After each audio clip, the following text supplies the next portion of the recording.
Hi guys. Okay, so season 2, Fashionably Pernia. This episode, I think a lot of girls and guys are going to be jealous of me because I'm with two very, very hot men who dress very, very well and who have awesome personalities. So I wanted to get them together to make it a super, super hot episode. So we have Rahul Khanna and we have Nikhil Mehra, and we're at Nikhil's beautiful store in Kala Ghoda.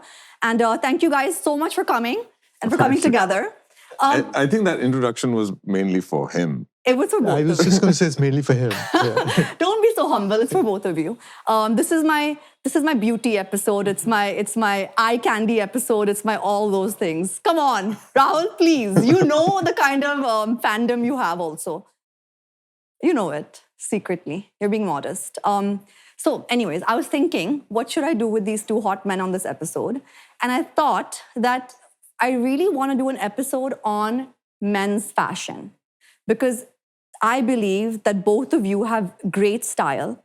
I also want to talk about how you look beautiful, and how you're aging so well, mostly for my own knowledge because I want to follow it too.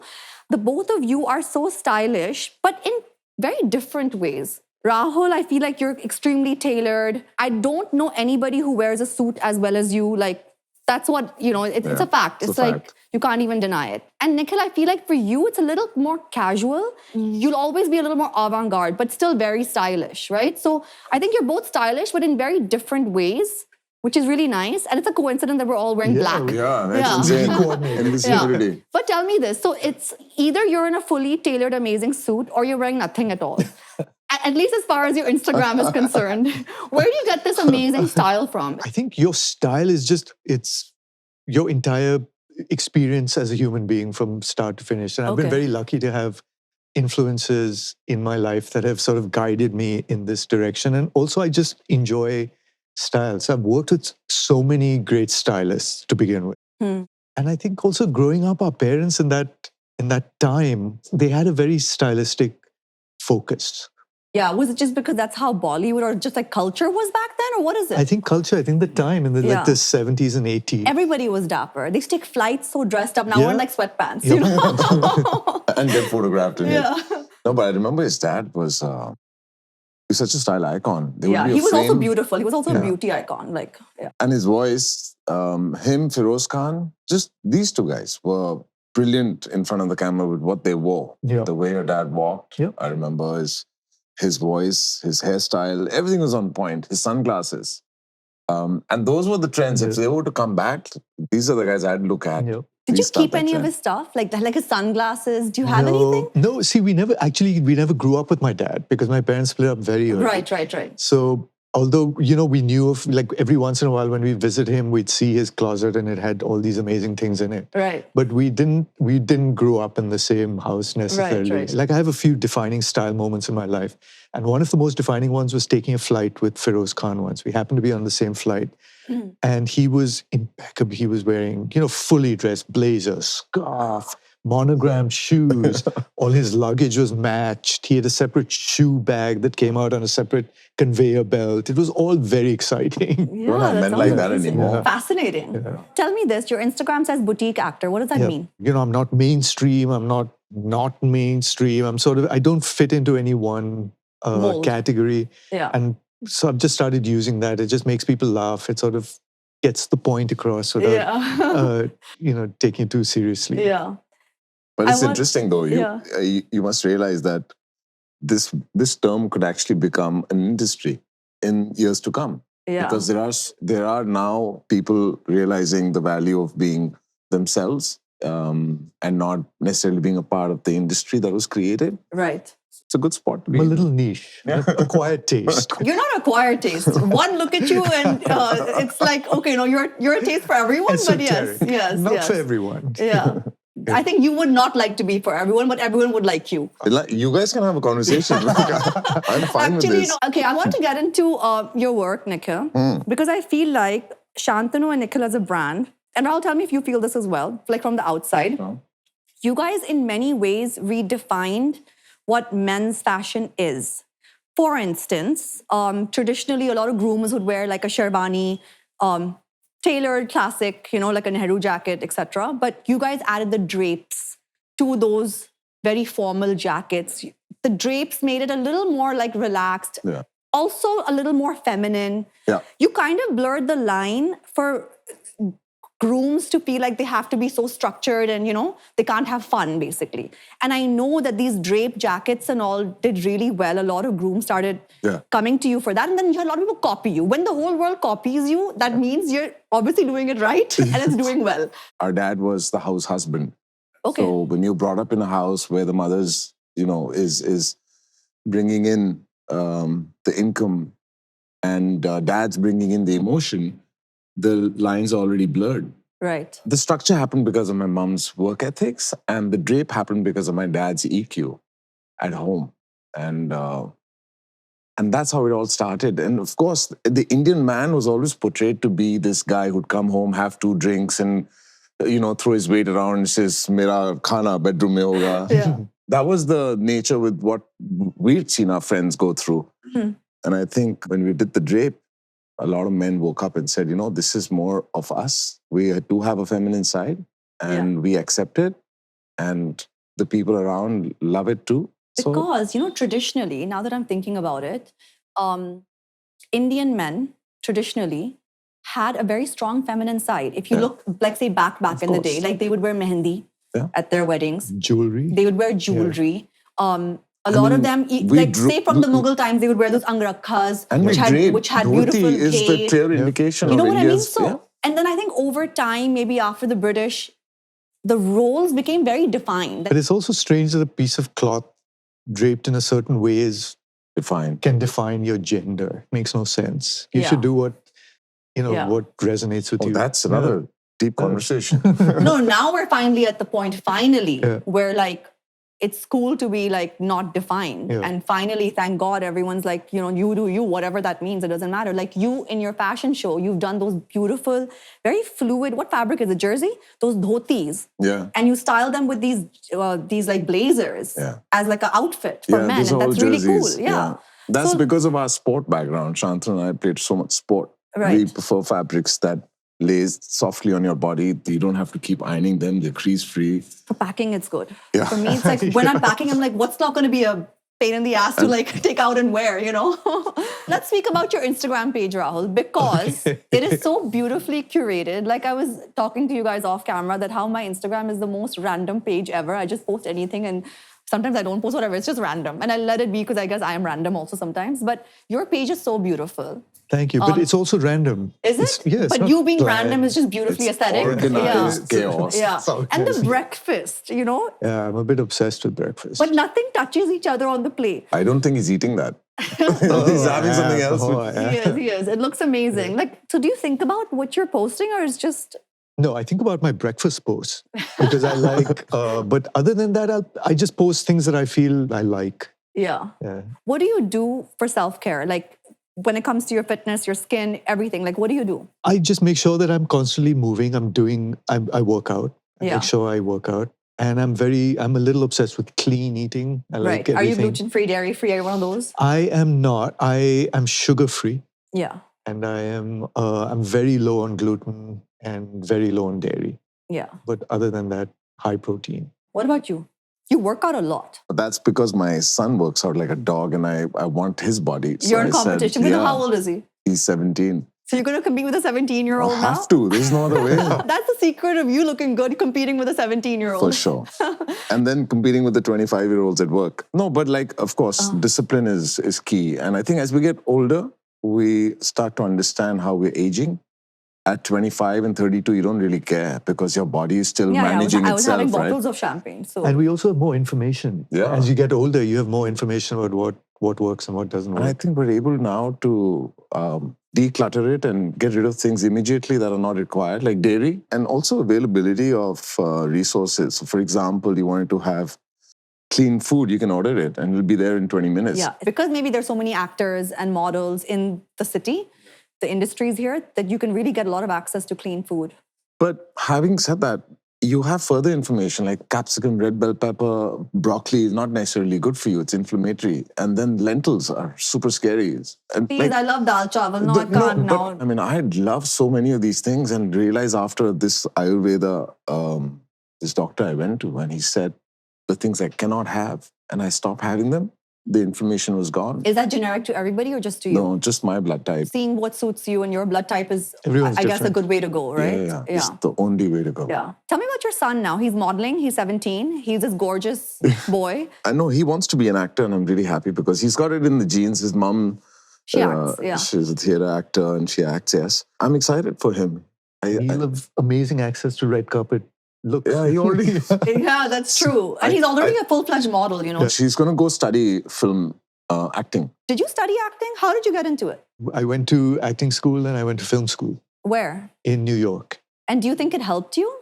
Yes, but I think more than the training itself, it was just the exposure. You know, there was so much reading of plays and films and seeing films. I think all that really helped. And exposure to people from other cultures. Do you feel you're in the wrong country? No, but I also feel like I'm a bit of a nomad. So I sort of go from one country to the next. Yeah, but I've loved Rahul in like Indian films also. Like, you know what I mean? I think it's not, he's fit in so well. Like, for example, what's coming to my mind is 1947 Earth. It was not a very like, I mean, first of all, it was a period film, but even the character was not a very modern character as such. But and you are very modern as a person, but I mean, you were able to fit into that world so beautifully. There's a misconception that if you look and act very modern as a person, you will not be able to play a part which is extremely, say, rural or different from who you are. Or you are, or you are like very modern, you can't play like a bhabi or whatever with a bindi, you know, or whatever. I'm just saying. I'm just saying. Edit that. Why? No, it's true. It's Bhabi true. with a bindi? I'm just saying, you know what I mean? That's a movie I want to see. In terms of design, who do you look up to? Like, which are the brands you love? Most of my stuff is just, just very simple, basic, that I mix and match. But I'm fortunate enough to be in a business where I get to, wear fancy clothes for work. So that to me is exciting because that's where I get to experiment and see new designers and new types of clothes. So I think one of my favorites is Rajesh Pratap Singh. I was just going to say. I was just going to say. And I have a few pieces of his in my wardrobe, which I've had for like 15, 20 years. And they'll always be relevant. Yeah. I mean, they seem to just get better. Like just his shirts are exquisite. I've worn Shantanu and Nikhil in films. I wore it in a couple of films. I remember that's the first time I wore their clothes and really liked them. I like Antaragni a lot for Indian clothes. He does cool draping as well. Yeah. He worked with me for 4 years. Oh, no way! So he learned from you, basically. Yeah. Do you like stay in touch with what's going on in terms of fashion, yes, in men's fashion? through the people I work with, like through the stylists I work with. Right. I do, yeah. Who's your favorite stylist in Bombay? I don't have one. There's a bunch of stylists I work with who I adore. Who do you love? Which designers do you love? Which stylists do you love? So McQueen has always been my favorite. I can totally see why. I love Wes Anderson's work in terms of cinematography and how he sees the frame. I love the fact that, Karan Johar once at the Vogue Women's Award, he wore 6-inch platform heels and with a suit. I thought that was fantastic as a statement. And that was styled by Nikita Jaisinghani at that point. Actually, this is a good point. I think the job of a stylist is not to just create something 100% from scratch necessarily, is to take the client, whatever their inherent style and taste is, and to try and like build on it or hone it or refine it in a way that it works or looks the best possible. I have never thought about it like that. Whoever is styling Diljit is doing a great job. Yeah, but Diljit also has such good personal style, Yeah, but that's... but somebody is putting it together really well for him. Who is like a fashion icon for you? George Cortina. George Cortina? Yeah, he's a stylist in America. He's like the pinnacle of style, yeah. Even someone like Nick Wooster, he's an influencer, a fashion influencer. Very good style. What about you? I live in my own bubble. I have no idea. What are your pet peeves? Nails, color, nail paint. Chip nail polish? Like that. And the elbows, like if they're dry, like they're little things that irritate the hell out of me. Yeah. And of course, silhouettes. Like sometimes people wear low backs and their backs are not very clean. And sometimes it happens that I'll be at fittings and this body odor, and then you don't want to put the clothes on them because you're you like, my work so clothes, hard my poor on. clothes. This happens everywhere, I guess. Right? Yeah.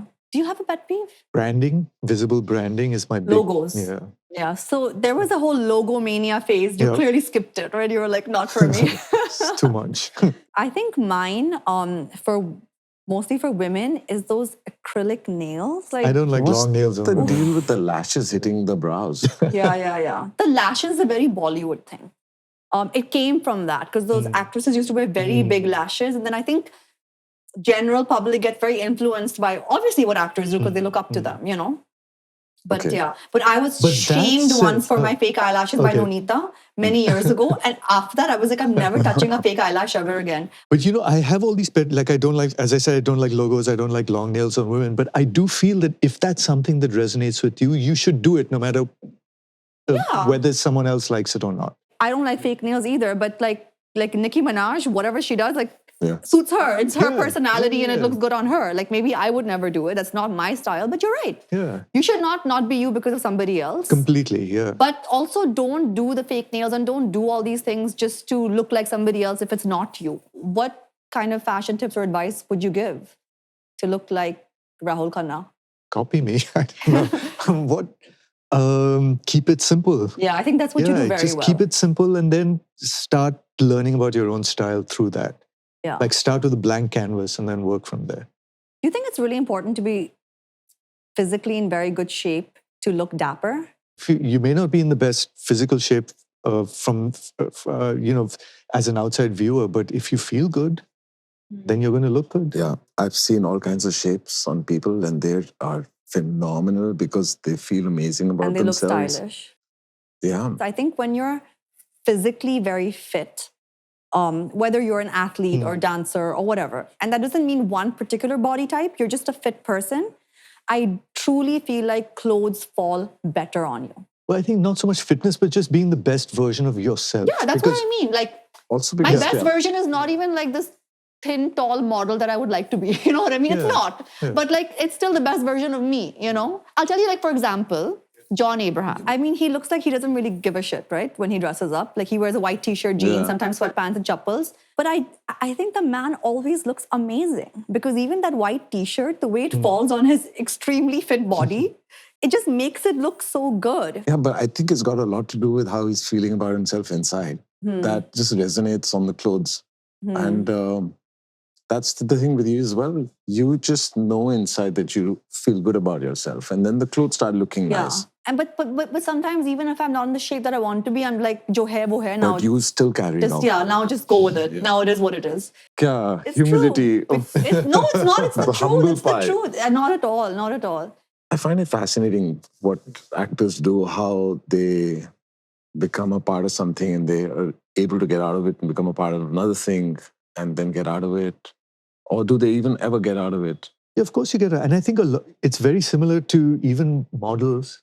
I think you feel differently when you put on different clothes, right? So for me, even as an actor, a lot of it comes from what you put on. Like if it's a period film or if you're playing a character that's unlike you, the minute you put on their hair, makeup, everything, that informs your performance. You know, it's very similar to what world leaders are. Yeah. They wear a costume. Politicians are the biggest actors. You don't know this? They're the biggest actors. From what they wear, everything is a part of a strategic... the lines are written, the clothes are thought out. It's a very strategic move, you know? I think you might be talking about things relevant today. I'm talking about when Gandhiji wore his dhoti. That was his character. It was a political statement. No, it was a political statement because it was Swadesh. And although he was a lawyer from, I think, South Africa, he came in a suit. But it was a statement to be like, I'm not going to wear suits anymore. Churchill with his top hat and his cigar. No, I mean, clothes really do say a lot about everything who you are and where you're going and what you're trying to do and be. And people have realized that it's like really important. It's like probably one of the most important things after what you're saying and doing is what you're wearing. When you find somebody attractive, what attracts you? Like, are there certain things that in particular that attract you to a person? No one thing. I think personality, sense of humor, wit, kindness. And in terms of like the the more shallow things? Looks are important. But I also feel looks is also a bit of a reflection of what you are on the inside. Yeah, 100%. Yeah. So it's no one. Yeah, it's no. If somebody is very stylish, is that attractive to you? Depends on the kind of style. Yeah. Sometimes, yeah. For me, that's very, very important. Style? Yeah. Like, it shows that you have a point of view, which is you want someone with a point of view. You can see someone and know the kind of person they are. And also sometimes when you see them being not so comfortable in something, also says a lot about them. Then you don't need to have a conversation. Just by looking at them, you know where they're at and how far the conversation would go. Style is a very important part, at least for me. Find somebody attractive. Yeah. And then the conversation leads up to confirming that they are actually comfortable in their own skin. And that is the next level. So it keeps going up like that. Would you say style is more important or well-moisturized elbows? Well, that's a tough one. Depends what the person's wearing. That's a tough one. Sometimes you can look away from the elbows. I haven't heard that. No, but like I know, but I have like OCD about weird things also. Like I don't like dry skin. Sorry. I know, and I have dry skin. And I really moisturize, so I know. Too. I know. I saw Nobody the weirdness is denying before we went we're on. all weird. We are all weird. We are all weird. Where do you think, Nikhil, the men's fashion industry is going in India? Where is it going? I think Shantanu would answer that through numbers, but visually, I think men are now finally, they have their own word. Yeah. At least from a clothes point of view.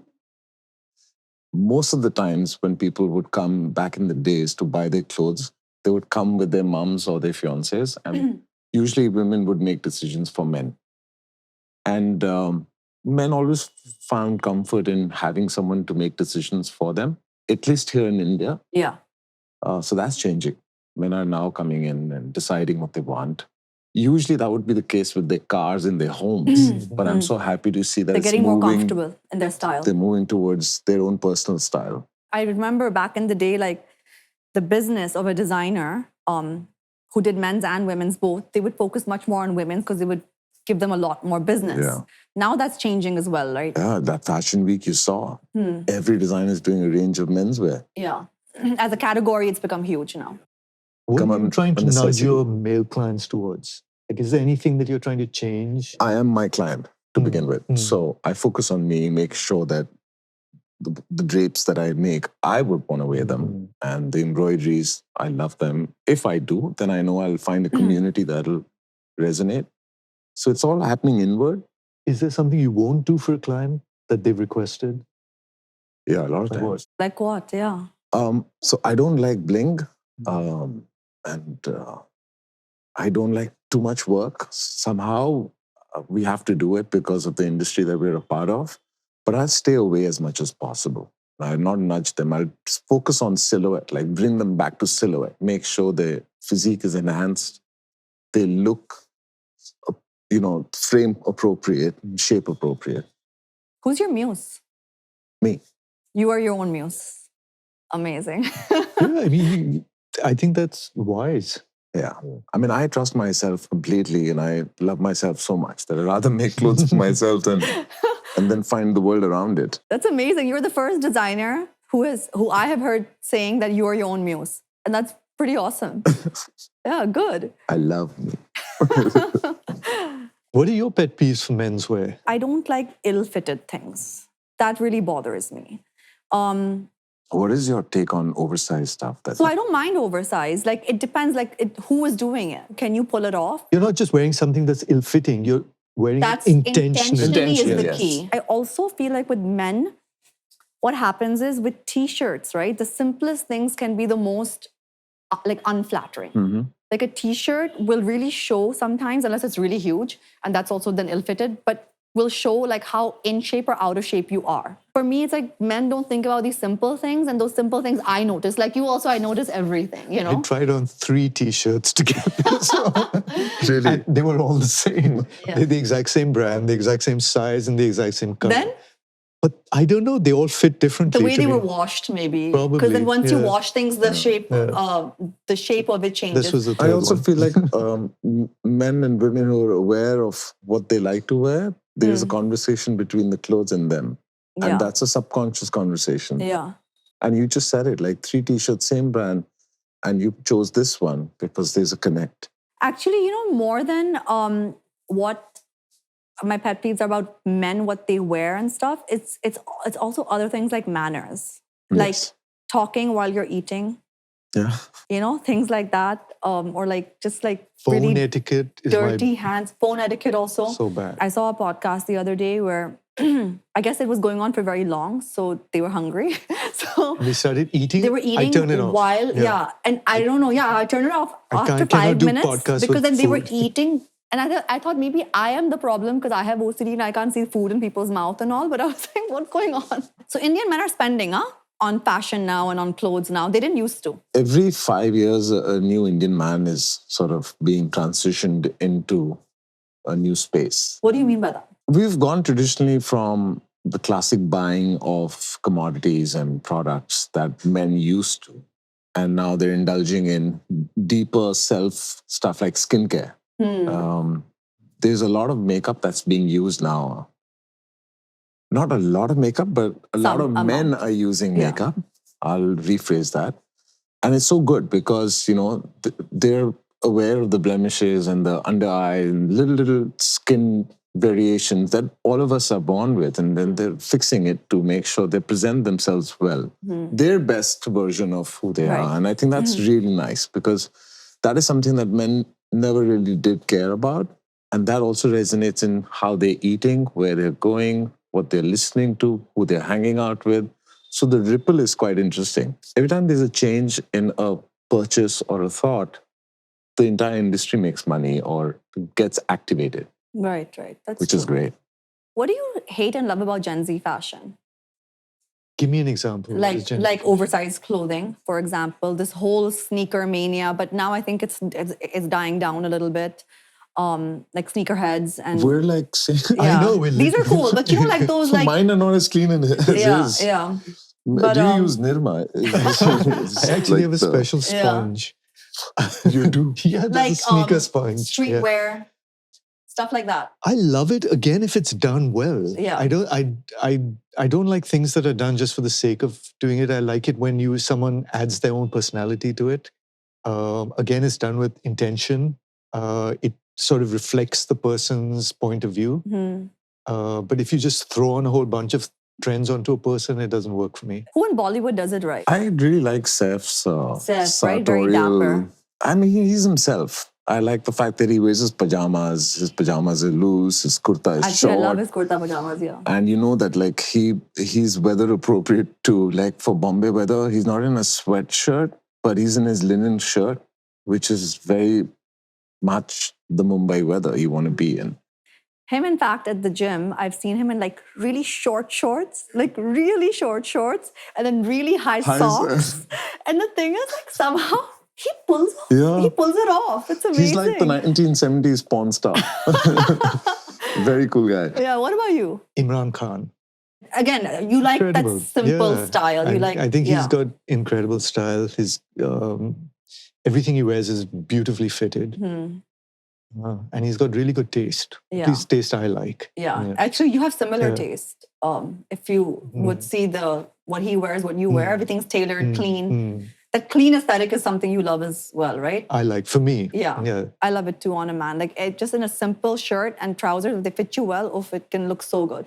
What do you think of Jackie Shroff? I like that he does his own thing. He has a very distinct vibe, and whatever that is, it's his personality. And what I do like about him is that he takes a plant everywhere as a gift. I think that's super sustainable and environmentally friendly of him, and he's promoting that. That's great, Yeah, I think he's really cool. His cork box is really cool. And he also represents your city beautifully. He does represent Bombay very much. The way he speaks also, right? That kind of slang, it's very specific to Bombay, right? So I think when you are yourself, that's when you like really, it's the most amazing, whatever yourself is, So the Indian film industry 20 years ago was very different as compared to what it is now. Yeah, I'm sure.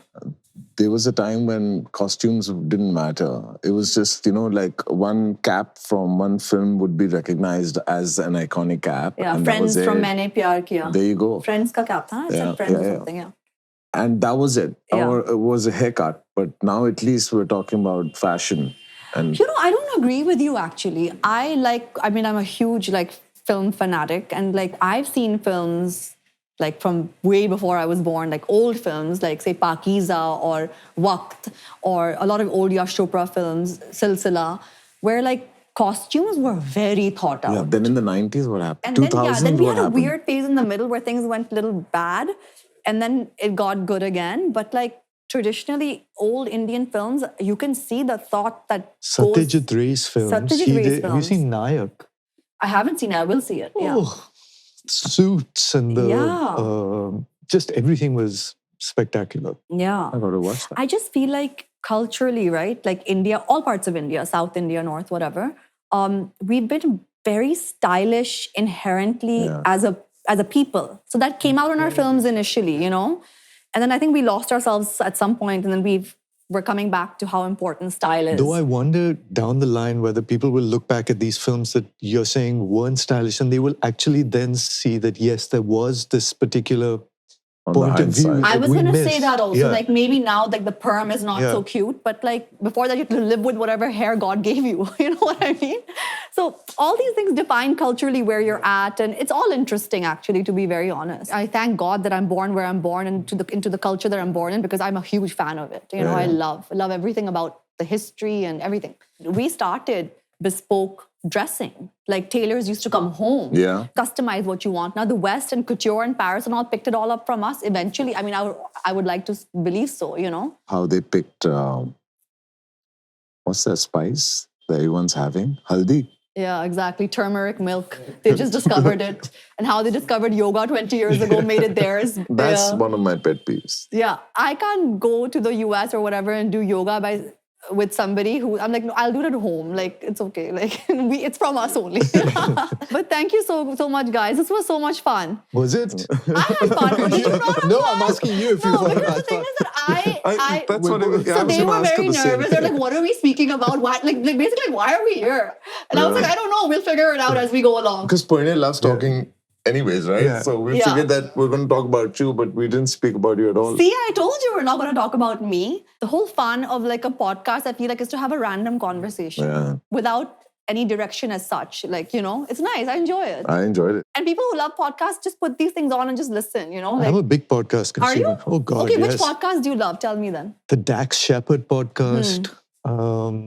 I listen to The Daily, which is the New York Times podcast. I listen to that every day.